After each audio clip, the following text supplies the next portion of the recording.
Let's talk Tanya for the 16th of Cheshvan. In the last days, we've been talking about the life of a tzaddik and how the life of a tzaddik is a spiritual life and therefore continues even after the passing of the tzaddik. And we have the ability to connect to the tzaddik and benefit from a relationship with a tzaddik even after the passing of the tzaddik.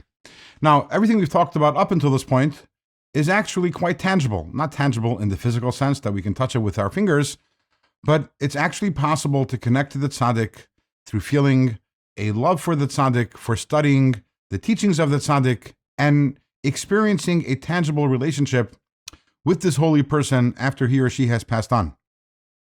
And now the Alter Rebbe is going to say that after the passing of the tzaddik, there's another benefit, and this one is an intangible, and you might want to say subconscious benefit that we have from the tzaddik. And that is that when the tzaddik passes away, the tzaddik takes with him or her all of their Torah and mitzvahs, the Torah they studied, the mitzvahs that they did, they take it up to heavens with them.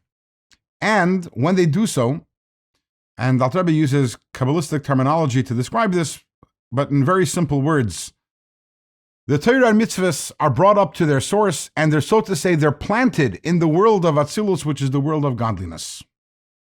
And that's where they're planted.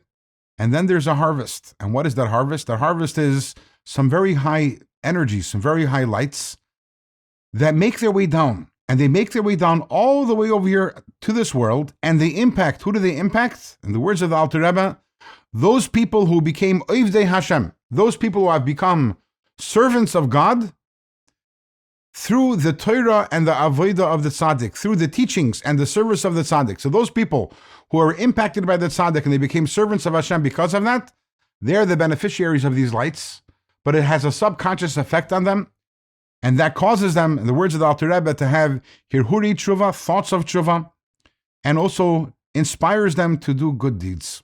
So in addition to the tangible relationship we can enjoy with a tzaddik even after they pass away, there's this intangible benefit, which is these lights, these subconscious lights, these lights that impact us subconsciously, which come down. And for those people who are impacted by the tzaddik, they benefit from this and having these thoughts of tshuva and inspiration to do good deeds.